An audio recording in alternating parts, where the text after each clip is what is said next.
안녕하세요. 심플한 관심 종목 TV입니다. 해당 영상은 이제 아프리카 돼지열병. 얘네들 테마가 조금 휩쓸다가 많이 잠잠해지긴 했죠. 잠잠해지고 최근에 뭐 이런 수산물 애들은 이제 그 코로나 관련주 때문에 식품, 간편식품 이런 쪽으로 지금 오르고 있는 추세고, 일단은 이 아프리카 돼지열병이 작년 말 이때 10월, 9월쯤에 우리나라 들어오면서부터 그때 한번 이슈를 좀 크게 만들었던 시절이 있습니다. 지금 대부분은 이 바닥권에서 좀 이런 저항권을 만들면서 지금 놀고 있는데, 일단 방금 보여드렸던 뉴스에 따라서 이게 돼지열병 주의보, 특히 이번에 뭐 장마 플러스 태풍, 폭우 이런 걸로 갖다 좀 옮겨갈 수도 있는 가능성이 있긴 있거든요. 그런 점에다가 지금 춘천으로 이제 처음으로 내려왔어요. 한마디로 이 돼지열병들이 10월달에 이렇게 정점을 찍고 내려온 이유 중에 하나가 방역을 나름 선방을 했었거든요. 이런 우리나라에서 그래도 좀 북한 접경지역 위쪽에서 방역을 막고 그 밑으로 내려오는 걸 이제 차단을 시켜가지고 그런 사태가 좀 진정되는 게 보이는 상황이었습니다. 그래가지고 돼지열병들이 좀 힘을 잃었는데, 얘네들이 지금 춘천시 이런 식으로 하다가 슬쩍슬쩍 내려오기 시작했어요. 침범을 하기 시작했다는 거죠. 춘천시까지 지금 발견됐고, 그래서 이게 뭐 커질지 안 커질지는 모르지만 얘네들이 만약에 우리 내륙지방에서 돼지열병이 뭐 좀 나온다, 이거 춘천 타고 뭐 서울이나 경기도 뭐 이런 곳까지 내려올 수도 있죠, 가능성상. 그리고 태풍 오고 뭐 그런 애들이 태풍 수해 이런 걸로 갖다 돼지열병 또 옮길 수 있는 가능성, 이런 게 있기 때문에 지금 일단 어찌됐든 상징적으로 춘천시에 좀 내려왔다는 점이랑, 얘네들이 핵심은 내륙지방에 들어오냐 마냐. 그래서 저는 내륙지방에 만약에 내륙지방 뭐 대구나 뭐 이런 쪽에서 뭐 아프리카 돼지열병 확진 사례 뭐 이런 게 나오면은 그날은 돼지열병 관련주 조금 크게 날뛸 수 있다고 생각을 하고 있어요. 돼지열병이 일단 얘가 엄청 임팩트가 컸던 게 치사율이 그냥 100%였죠. 치사율 100%였나? 그냥 걸리면 다 죽었던 걸로 기억을 하거든요. 이것 때문에 중국에서 돼지고기 부족 현상까지 일어날 정도였으니까. 그래가지고 지금 뭐 이런 식으로 갖다 계속 지속적으로 관리를 하고 있는데, 멧돼지 때문에 좀 옮겨지고 있다고 해요. 하여튼 계속 관련 방역을 하고 있지만 춘천시 침범을 했다는 점. 그래서 이거는 뭐 지금 당장 이슈가 될지는 몰라요. 하지만 이 뉴스에 대해서 좀 인지를 하고 있고, 만약에 내륙지방에서 발견이 된다 그러면은 저는 그날은 좀 중심 테마 역할을 할 수 있지 않을까 싶은 생각이 듭니다. 이게 돼지가 어찌됐든 치사율이 100%라는 거는 이거 처음 들어왔을 때 우리나라 엄청 난리 났었죠. 뉴스에서 매일 아프리카 돼지열병 하면서, 그리고 테마 종류도 많이 움직였어요. 한마디로 그만큼 강했던 테마인데, 얘네들이 조금 진정이 된 건 이 전방 측에서 다 방역에 성공을 했었기 때문에 진정이 됐는데, 일단 슬쩍 내려오기 시작해요. 그래서 이런 게 좀 추세가 확산이 될지. 코로나도 똑같았어요. 코로나도 중국에서만 있을 때는 처음에 꿈틀 움직였다가 내려오다가 우리나라에서 코로나 확진자 발견되고 그거에 따라서 오르다가 사망자 나온 날 정점 찍고 조정 주고 이랬었거든요. 그래서 그런 식으로 했다가 아프리카 돼지열병도 내륙지방으로 넘어가면은 이 질병 테마들은 흐름이 좀 비슷해요.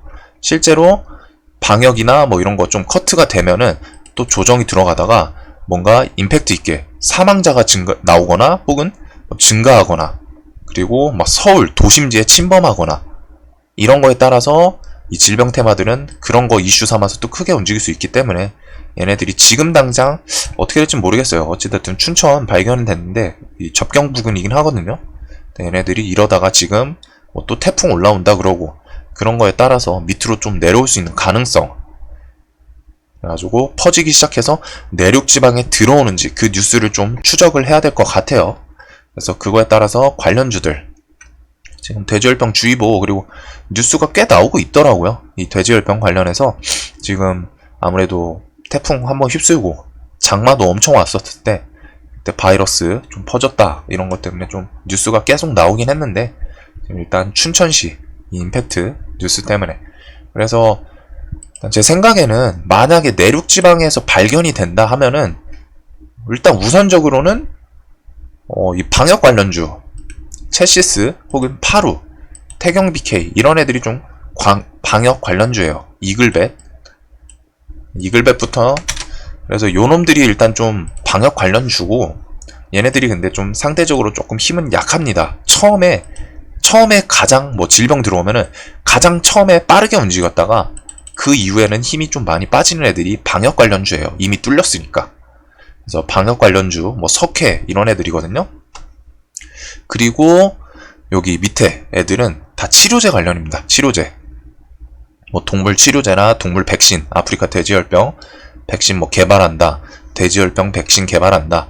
그래서 이글백 같은 경우에는 이런 거 질병 있으면 꽤나 잘 움직여주죠. 그래서 차트로는 좀 요런 자리. 1차적으로 1만원에서 지금 저항을 만들고 있고, 2차적으로는 요 자리. 그래서 여기 건너가거나 하면은 신고가 위치인데, 이런 식으로 좀 볼 수는 있을 것 같아요. 그 다음에 우진비엔지도 돼지열병 이슈. 근데 요놈도 딱 봤을 때 한 요런 구간에서 지금 박스권을 고점을 만들고 그 밑에서 놀고 있는 애인데, 만약에 돼지열병이 내륙지방으로 퍼지거나 이런 뉴스가 있으면은 그때 매매를 생각할 수 있는. 지금 핵심은 저게 어떻게 된다는 아닙니다. 근데 지금 가능성이 내륙으로도 좀 들어올 수 있는 그런 액션이 좀 보여요. 그러면서 최근에 아프리카 돼지열병 뉴스들이 간간히 보입니다. 간간히. 주의보 확산. 그래가지고 돼지열병.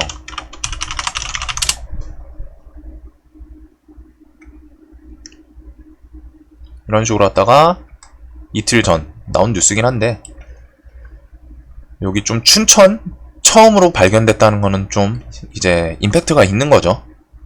그리고서 돼지열병, 살처분 아직도 계속 하고 있어요. 얘네들 어쩔 수 없죠. 이게 한번 들어오면은 이게 전염성이 엄청 강했기 때문에 그 당시 기억하시는 분들은 알 거예요. 난리도 아니었죠. 돼지 이동도 못하게 하고, 지금 코로나 수준 코로나 한 2단계, 2.5단계 생각하면 될 거예요. 그 당시에 처음 들어왔을 때 돼지열병. 그래서 이런 식으로 재입식 초읽기, 이런 거 좀 조심을 해야 되지 않을까. 이 긴 장마의 아프리카 돼지열병 비상. 장마 때문에, 장마가 문제가 뭐냐면은 옛날부터 장마가 오면은 질병 발생, 그거 이유가 몇 개 있는데, 습해져서 바이러스가 좀 더 활동을 잘할 수 있는 점이라, 그리고 이제 그 장마를 타고 멧돼지 시체들이던 이런 애들이 좀 내려가면서 그런 거에서 좀 전염병 가능성 이런 게 있거든요. 그래서 아프리카 돼지열병. 그래서 여기 백신 애들이에요. 대성미생물 다 이런 애들인데, 일단은 이글벳 얘네들이 좀 제일 세게 움직였던 걸로 기억을 합니다. 그 다음에 진원생명과학 같은 경우에는 관련주는 지금 사실 코로나 백신으로 움직이고 있기 때문에 얘는 어떻게 될지 모르겠어요. 그리고 이 밑에 애들 다 같이 움직여줬던 그 기록이 있습니다. 다 시즌 그때 비슷하게 다 움직였어요. 그리고서 상징적으로 결국에는 좀 이제 대장을 차지했던 애들은 이 대체육류였죠. 아무래도 돼지 고기를 못 먹게 되는, 정확히 말하면 돼지열병, 아프리카 돼지열병 제가 아는 상식 내에서는 가열을 하고 하면은 문제가 없는 걸로 알거든요. 몇 도 내에서 몇 분 이상 삶거나 그런 식으로 왔다가 하면은 바이러스들 다 사멸되는 걸로 알고는 있어요. 하지만 사람들이라는 게 인식이 엄청 중요하죠. 질병이 있는 거 먹기 싫어요. 그러다 보니까 상대적으로 닭고기의 수혜가 갈 거다라는 이슈로 갔다가 그 당시에 마니커, 이 육계 관련주들 상당히 올랐었거든요. 그 당시에 마니커, 체리브로 이런 애들이 있었는데, 일단 마니커 FNG가 차트로 봤을 때 좀 제일 인상적이고, 요놈이 시총 이런 것 때문인지 제일 대장 역할을 했었습니다. 그래서 마니커 FNG도 요런 자리 좀 재료 동반해서 좀 넘어가거나 하면은 조금 인상적으로 볼 수 있을 것 같고, 그 다음에 체리브로 얘는 좀 가볍게 잘 움직이는 케이스였어요. 여기도 9월달. 그 다음에 신라 SG, 얘도 이제 수산물 측에서는 수산물 유일하게 좀 대장 역할을 하면서 시총이 워낙 가볍거든요. 지금 300억이에요. 그래서 이 당시에 이런 식으로 했다가 시원하게 땡겨줬던 수산물 대장 느낌으로. 그리고서 지금 CJ 시푸드 이런 애들은 다 그걸로 움직이고 있죠. 간편식. 여하튼 아마 또 신라 SG가 그때 가면은 수산물이 움직인다 싶으면 요놈 움직이지 않을까 생각이 드네요.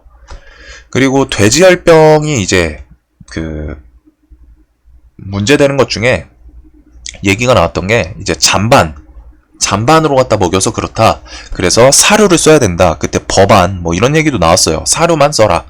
원래 돼지 먹이는데 이제 뭐 급식 같은 거 남은 거 잔반은 수거해 가서 돼지들을 먹이거든요. 근데 그거 금지시키고 사료만 써라.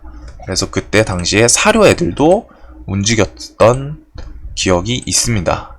이런 식으로 사료 애들 움직였었거든요. 그래서 이런 식으로 갖다 돼지열병 좀 간단하게, 이런 거는 아직 사라진 게 아니기 때문에 이런 식으로 저는 냅둬요. 가능성이지만 언젠가 크게 퍼질 가능성이 분명히 있는 거거든요. 뭐 안 퍼지면은 그냥 저대로 냅두고 사라지면 되는 거예요. 근데 어느 날 내가 장중에 보고 있는데 실시간 종목조회에 갑자기 막 아프리카 돼지열병 관련주들, 막 이글베, 체시스, 그다음에 뭐 마니커 FNG, 마니커 이런 애들이 막 갑자기 올라와. 내가 뉴스를 못 봤는데. 그러면 그것만 보고서 바로 느낌을 가질 수 있겠죠. 얘네들이 돼지열병 관련주들이 갑자기 올라오네? 뭐지? 그러면 그 중에서 대장주를 뭐 미리 그냥 찾아가지고 첫 번째 VI 걸린 놈 중에 대장주를 좀 뭐 매수를 한다거나, 아니면은 순환매 개념으로 다른 섹터도 좀 여러 개 매수를 해놓고 그 다음에 빠르게 뉴스를 찾고서 대응을 한다거나, 뉴스를 찾았더니 막 대구에서 아프리카 돼지열병이 나온대. 확진이 됐대. 그러면은 내륙 지방에서 돼지열병 퍼진 순간 저는 거의 우리나라 돼지 전멸 수준을 좀 생각을 하고 있거든요. 좀 어떻게 보면 허황된 시나리오일진 모르겠지만, 그래서 지금 방역에 힘을 쓰고 있는 이유 중에 하나가 그거예요. 내륙 지방에 한번 퍼지면은 걷잡을 수 없어요. 지금 코로나도 똑같죠. 코로나도 처음에는 그냥 만만하게 보다가 이제 중국 애들 통해서 들어왔더니 순식간에 퍼져가지고 지금 감당이 안 되는 상황이에요. 뭐 물론 이제 방역 시설을 안 지키는, 그 방역 준수를 안 하는 사람들의 문제도 있겠지만, 어찌 됐든 중국 같은 경우 처음에 우한 이거를 막지는 않았어요. 그에 따라서 코로나 들어오기 시작했고, 처음에 우습게 봤던 게 전염병이라는 게 무서운 게 전염이에요. 말 그대로 전염되는 병. 인구수 밀집된 지역에 한 번 퍼지기 시작하니까 지금 걷잡을 수가 없잖아요. 코로나가 그냥 날마다 그냥 확진자 수 체크하고 사망자 수 체크하고 병상은 부족하고, 이런 것처럼 전염병은 처음에 사실 막는 게 제일 중요합니다. 근데 뚫리고 나면은 그 다음에 조치는 뭐 어쩔 수가 없어요. 뭐 백신이나 치료제를 개발해야 되는데 그런 질병에 대해서 개발하는 게 쉽지 않죠. 기간도 오래 걸리고. 그러다 보니까 상대적으로 대체육류, 수산물 아무래도 꺼림직해요. 돼지열병 막 있다는데 그거 돼지고기 먹기에는 뭐 몸에 문제는 없다는데 가열을 해서 먹으면은 괜히 꺼림직하죠. 뭔가 바이러스 있다고 하니까. 그래서 반사이익 개념으로 얘네들이 좀 움직였었는데, 일단 핵심은 내륙으로 퍼지는지, 그리고 이런 거를 한번 관심을 가져두면은 갑자기 실시간 올라오면은 뭐 뉴스를 좀 더 빨리 찾아보거나 할 수 있겠죠. 바로 네이버에다가, 내가 매수를 안 하더라도 네이버에다가 돼지열병 쳤더니 갑자기 대구에서 첫 의심 돼지열병, 그리고서 뭐 그게 확진, 이러면은 상한가 갈 확률이 조금 높다고 생각을 해요. 내륙 지방에서 나온다는 건 그만큼 상징성이 엄청 크거든요. 지금 다 전방에서 막고 있는 상태인데, 이런 게 내륙으로 들어온 순간 이미 그 주변 다 퍼졌을 확률이 높고, 그러면은 그에 따라서 우리나라 돼지 거의 끝나지 않을까, 뭐 이런 시나리오까지 그려질 수 있는, 사람들은 상상력을 극대화시켜요. 그리고 세력은 그걸 이용하죠. 그래가지고 그런 거는 엄청 큰 테마로 또 이어질 수 있기 때문에 지금 뭐 가능성이긴 해요. 가능성. 근데 이렇게 미리 생각을 해두는 점이랑, 그리고 지금 확진이 춘천까지 뚫렸다는 점, 그래서 점점 내려오고 있어요. 원래 전방에서 처음에 이런 여기 근접한, 북한 근접한 요런 한 3군데 정도만 있었던 걸로 기억을 하는데, 그 다음에 막 이런 식으로 갖다 점점 늘고 있죠. 방역에 아직 뭐 방역을 끝낸 것도 아니고, 이제 완결해가지고 종료한 것도 아니고, 방역에 계속 힘을 쓰고 있는데 인력으로 지금 못 막고 있다는 거예요. 하나씩 조금씩 내려오는 게. 그래서 이런 게 좀 퍼질 수 있는 점, 그런 점 해서 조금 뉴스를 좀 지켜볼 수 있지 않을까 해서 만든 영상입니다. 영상 봐주셔서 감사합니다.